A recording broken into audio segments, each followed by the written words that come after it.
ukijijwe ugakizwa by'amajambo gusa, agakiza kawe abantu bagacishamwo amaso, ahubwo abatarakizwa bakavuga ngo no gukizwa turabiretse, kuko warakijijwe gusa by'umunwa ariko nta munyu bakubonamo.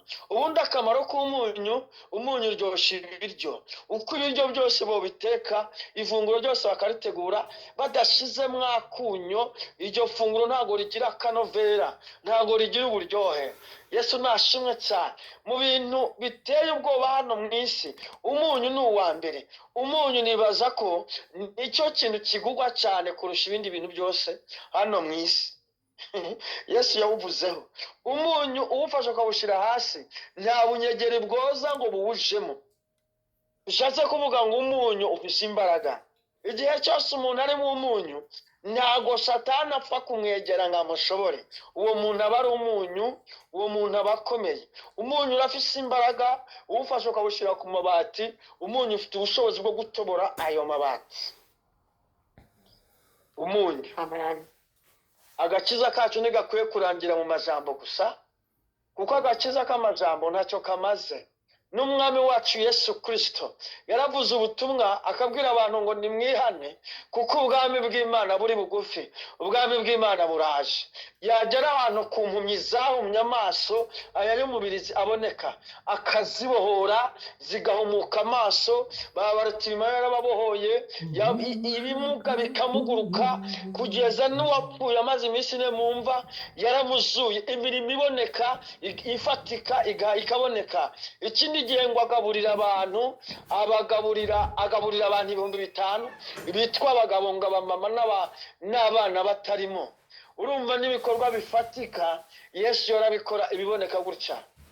Imana yacu yiduhamagaye ntibirangira mu kuvuga ngo Mana gusa, bikarangira ngo Mana gusa. Oya, hari imirimo yindi abantu badukeneyeho, niwo munyu.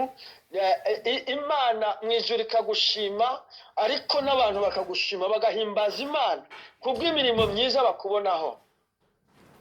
Icyo nicyo gikenewe mu ikanguro turiko turasaba Imana. Tumaze iminsi tuvuga inzitizi zobuza abantu kugira gute kwinjira mu ikanguro, ariko none dutanguye kuvuga imbaraga cyangwa se ubuzima bw'Imana umuntu akangutse atangura kugenderamo.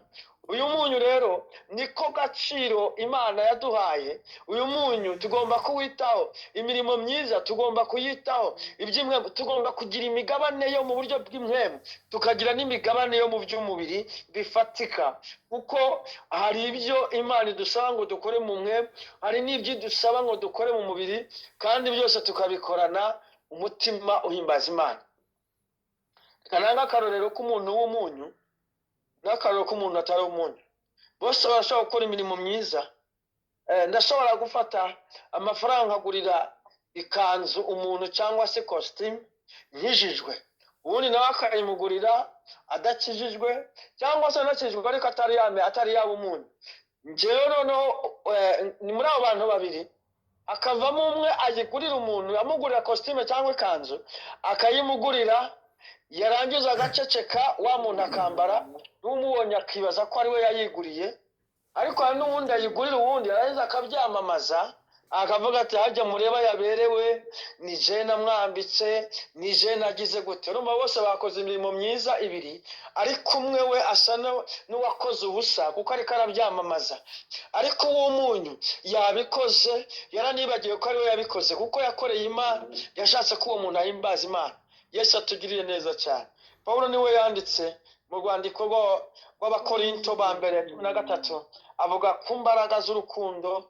Aravuga ngo nubwo nohanura nkabwira imisozi ikimuka, nubwo nagira kwizera kumeze gute, nubwo nohishurirwa ibintu bihambaye cyane, ngo ntafite urukundo byose bari ukuruhira ubusa. Mu yandi majambo rero, umunyu ni urukundo rwa nyarwo, ni urukundo ukunda Imana ugakunda n'abantu bayo. Yohana niwe yanditse aravuga ngo mbese wokunda Imana utarabona kandi mwene sahari. Rero imirimo y'Imana cyangwa se guhimbaza Imana ni imirimo myiza dukora, bene data bagahimbaza Imana. Imana itugirire neza. Ngiye kugera ku cya gatatu, nandi ko ndavuga ku musaruro mu buryo bufatika bw'umubiri bufatika. Uyu munyu, bino by'umunyu ni umusaruro ufatika, ni ibintu biboneka gutya bikabonekera amaso. Iyi mirimo dukoranye niboneka, ni wo musaruro w'ibifatika w'umunyu. Ariko ndavuga ngiye kugera kuri uyu musaruro nawo wo mu buryo bw'impwemu. Murongo wa 14 hano muri Matayo 5:14, muri umuco w'isi igisagara cyubatswe ku mpinga y'umusozi ntigishobora guhishwa.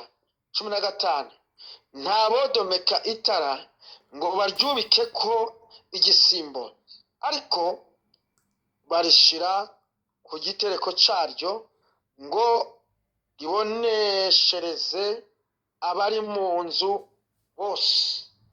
Imana itugirire neza cyane. Iyo dukijijwe Imana itugira amatara, duhinduka amatara. Iri ni isezerano Imana abwiye Yesaya, aramubwira ngo muri umuco w'isi. Nibaza muri Yesaya 16:8 ndibaza, navuze ngo muri umuco w'isi, muri umuco umurika, muri umuco umurika. Ibiri muri twebwe biramurika. Kristo muri twebwe abantu baramubona, nta nubwo bihisha ngo nyawe ngo bishoboke. Yuri umukiza wa nyawe, abantu bose barakureba bakakubona, ikiri muri we barakibona, kuko abari mu itara rimurika, kandi abantu bose bakunda ahari umuco. Iki ni ikintu cyo mu buryo bw'impwemu kirokora abantu benshi.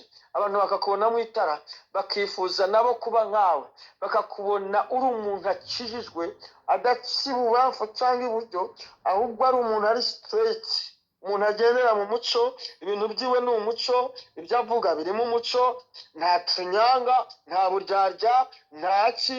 Niba mugize ikintu mukubitaniranamo akabona ntikigenze neza, ntiyemera ko bimara iminsi ingahe, arakubwira ngo ngwino dutunganye mwene data, kijya kintu wakoze nticyanejeje, rero kugira ngo mbohoke ndumva twogikora, akakikubwira.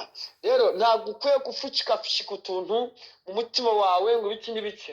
Hari ibintu dusigaye twarihaye abakizwa tuvuga ngo nubura ubwenge, ngo Imana yaravuze ngo nubura ubwenge ngo izakureka. Ugasanga ubwo bwenge urimo urabeshera Imana ngo ufite, ni ibintu byo kubesha. Ibyo rero si umuco.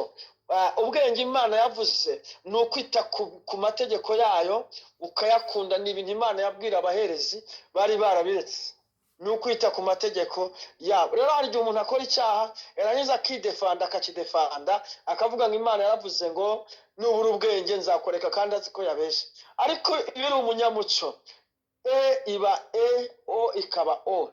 Yakobo niwe yanditse aravuga ngo ego ibe yego, oya nayo ibe oya. Turi umuco w'isi, turi umuco, turi inzu yubatswe ahantu hejuru ku musozi, turi itara rimurika, kandi itara ntirishobora kuza ngo ritwikirwe n'igisimbo. Itara riramurika kugira ngo riboneshereze abari muri iyo nzu bose. Imana yo mu ijuru itugirire neza, Imana idufashe ugire intego mu mutima, mu izina rya Yesu Kristo. Intego nziza, intego zituma utandura, intego zituma utanduzwa n'iby'isi. Hari umwanditsi yanditse, Yohana, aravuga ngo isi irashira no kwifuza kwayo. Bene data, isi irashira no kwifuza kwayo. Isi ntibatwara imitima, isi ntidutwara umutima, isi ntiduhende. Isi iraherana no kwifuza kwayo, nta cyiza kirimo, ariko mu ijuru iwacu ni heza. Mu by'Imana iguhezagije, gerageza ube umunyu, ibintu byose ubikore n'umutima mwiza, n'umutima uciye bugufi, n'umutima w'urukundo. Yesu azokubwira ngo bya bindi wakorera bene so, umunsi uzaba wageze mu ijoro azokubwira ati warakoze sha, naragwaye uransura, nambaye ubusa uranyambika, nari ndwaye mu bitaro urangenderera, nari mfunze muri gereza. Yesu azogushira iburyo bwiwe akubwire ngo jya hariya hirya mwana wanjye uruhuke, kuko warwanye intambara nziza. Yesu nashimwe cyane. Icya gatatu, Yesu azogushimira ko wabaye itara rimurikira, wazanye abantu benshi kuri Kristo. Tugiye tuvuga ubutumwa bwiza, tubwire abantu Yesu, bave mu mwijima, bave mu byaha, bave mu kubesha, bave mu bintu by'uburyarya. N'abari mu nzu y'Imana tubabwiza ukuri, bareke ibyo bintu by'uburyarya, bareke ibintu byo kwiyoberanya, bahinduke umuco kugira ngo abantu benshi baze